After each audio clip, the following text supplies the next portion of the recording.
اعوذ باللہ من الشیطان الرجیم وَإِذْ قَالَ مُوسَىٰ لِقَوْمِهِ يَا قَوْمِ إِنَّكُمْ ظَلَمْتُمْ أَنفُسَكُمْ۔ سورہ بقرہ آیت نمبر 54 ہے، اور آیت نمبر 54 میں اللہ عز و جل نے بنی اسرائیل کا ایک واقعہ ذکر کیا ہے، اور اس واقعے کا تعلق بھی میدان تیہ کے ساتھ ہے۔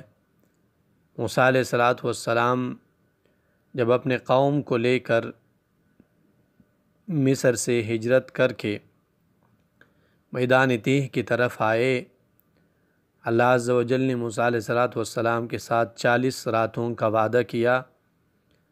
تورات لینے کے لیے موسیٰ علیہ السلام کوہ طور چلے گئے۔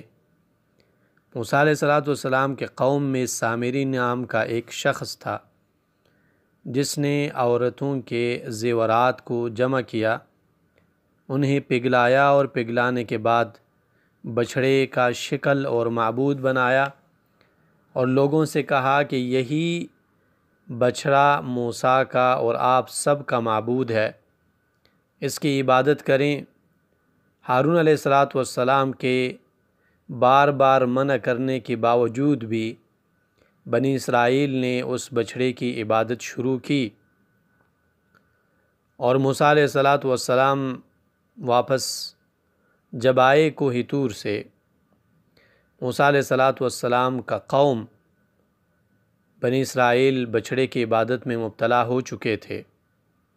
اللہ تعالیٰ کی طرف سے حکم یہ ہوا، اور اس میں علماء کے 2 تفسیریں ہیں۔ پہلی تفسیر یہ ہے کہ بنی اسرائیل کو 2 صفوں پر بانٹ دیا گیا اور آپس میں قتل کرنے کا، لڑنے کا حکم دیا گیا۔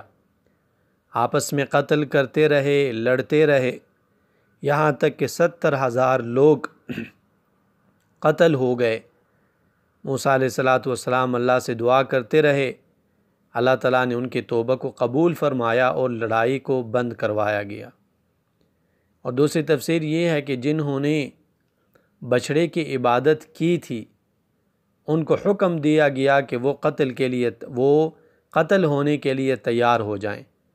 موسیٰ علیہ السلام نے ترغیب دی، انہیں احساس ہوا کہ انہوں نے اللہ تعالیٰ کے ساتھ شرک کیا ہے، اور وہ جنہوں نے شرک نہیں کیا تھا انہیں مارنے کا حکم دیا گیا کہ آپ انہیں قتل کریں۔ یہ دوسری تفسیر ہے۔ بنا بر ہر تقدیر 70,000 لوگ جب قتل ہوئے، اللہ تعالیٰ نے ان کی توبے کو قبول فرمایا۔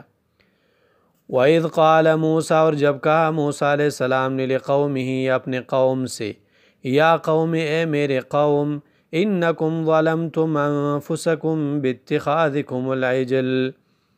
موسیٰ علیہ السلام نے کہا کہ اے میرے قوم، بچھڑے کو معبود بنا کر آپ نے اپنے جانوں پر ظلم کیا ہے۔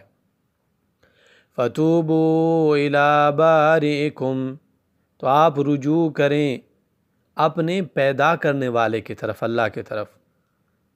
فَاقْتُلُوا أَنفُسَكُمْ، آپس میں ایک دوسرے کو قتل کریں۔ جیسے میں نے پہلے کہا کہ 2 تفسیریں ہیں۔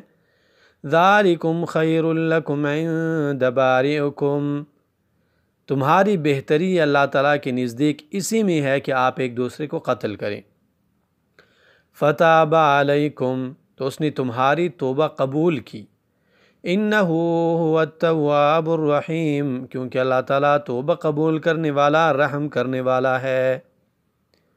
آیت نمبر 55 میں اللہ عز و جل نے ایک اور واقعہ ذکر کیا ہے۔ موسیٰ علیہ السلام تورات لینے کے لیے جب کوہ طور پہنچے، اور موسیٰ علیہ السلام کو تورات کتاب ملی، اور بنی اسرائیل کو اس کتاب پر عمل کرنے کی تلقین کی گئی، اور بنی اسرائیل سے کہا گیا کہ آپ نے اس کتاب پر عمل کرنا ہے۔ تو اس وقت میں بنی اسرائیل نے موسیٰ علیہ السلام سے مطالبہ کیا اور کہا کہ جب تک ہم اللہ تعالیٰ کو اپنی ہی آنکھوں سے نہیں دیکھ لیتے، تب تک ہم نے آپ کی بات نہیں مانی، تب تک ہم نے آپ کی بات پہ یقین نہیں کرنا۔ اللہ سبحانہ و تعالیٰ کی یہ بہت بڑی بے عزتی تھی، اور یہ ایک ضد اور عناد والی بات تھی نبی کے سامنے۔ اللہ عز و جل نے اس بات کی وجہ سے بنی اسرائیل پر عذاب نازل کیا، جو 70 لوگ موسیٰ علیہ السلام کے ساتھ گئے تھے، ان پر آسمان کی طرف سے بجلی آئی، اور ان میں سے ایک جو ہے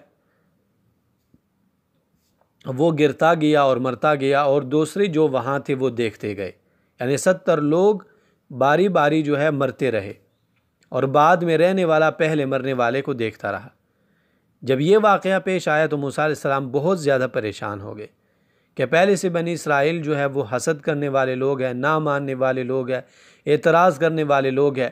اگر انہیں یہ پتہ چلا کہ ان کے 70 سردار اللہ تعالیٰ کے عذاب کے گرفت میں آ چکے ہیں تو وہ کیا کریں گے؟ موسیٰ علیہ السلام کے بار بار دعا کرنے سے اللہ تعالیٰ نے انہیں ایک اور زندگی بخشی۔ وَإِذْ قُلْتُمْ، اور جب آپ نے کہا، یا موسیٰ، اے موسیٰ، لن نؤمن لکم، ہرگز ایمان نہیں لائیں گے ہم آپ کے لیے، لن نؤمن لک حتی نر اللہ جہرا، یہاں تک کہ ہم دیکھ لیں اللہ تعالیٰ کو اپنی آنکھوں سے۔ فاخذتکم الصاعقہ، تو پکڑا آپ کو تندر نے، بجلی نے، وانتم تنظرون، اور آپ دیکھ رہے تھے ایک دوسرے کو، یعنی ہر بعد میں مرنے والا اب اپنے آپ سے پہلے مرنے والے کو دیکھ رہا تھا۔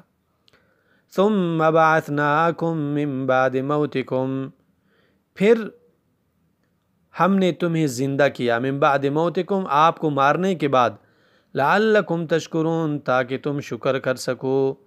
یہ سورہ بقرہ آیت نمبر 56 ہے، اور اس میں اللہ تعالیٰ نے اپنا ایک انعام ذکر کیا ہے کہ بنی اسرائیل نے اللہ اور اس کے رسول کی گستاخی کی، اور ایسی چیزوں کا مطالبہ کیا جس کا مطالبہ کرنے کا کوئی مقصد نہیں تھا، اور نہ ہی مطالبہ کرنے کا حق تھا بنی اسرائیل کو۔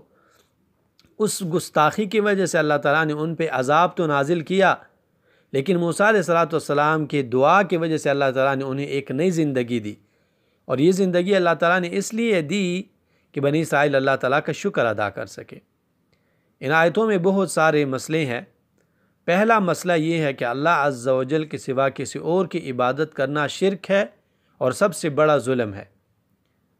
اور دوسرا مسئلہ یہ ہے کہ جو بھی انسان اپنی دین کو چھوڑ کے مرتد ہو جاتا ہے، ان کے ساتھ مسلمانوں کا بادشاہ اور خلیفہ قتال کرے گا، یہاں تک کہ وہ دین میں واپس آ جائے۔ اور اس بارے میں حدیث بھی ہے، رسول اللہ صلی اللہ علیہ وسلم فرماتے ہیں کہ من بدل دینہ فاقتلوہ، جو بھی انسان اپنی دین کو بدل دے اسے قتل کریں، لیکن یہ قتل کرنے کا اختیار بادشاہ اور مسلمانوں کے خلیفہ کے ساتھ، وہ بھی انہیں موقع دینے کے بعد انہیں موقع دیا جائے گا کہ آپ توبہ کریں، اگر آپ توبہ نہیں کریں گے تو آپ کے ساتھ قتال کیا جائے گا۔ انفرادی طور پر قتال نہیں کیا جائے گا کہ ہر آدمی انفرادی طور پر اٹھے اور ان کے ساتھ قتال کرے۔ تیسرے نمبر پہ اللہ تعالیٰ نے زندگی کی علت ذکر کی ہے کہ اللہ تعالیٰ انسان کو زندگی کیوں دیتے ہیں، اس لیے کہ وہ اللہ تعالیٰ کی نعمتوں کا شکر ادا کرے اور ان نعمتوں کو اللہ تعالیٰ کی رضامندی میں اور اللہ تعالیٰ کی عبادت میں لگائیں اور صرف کریں۔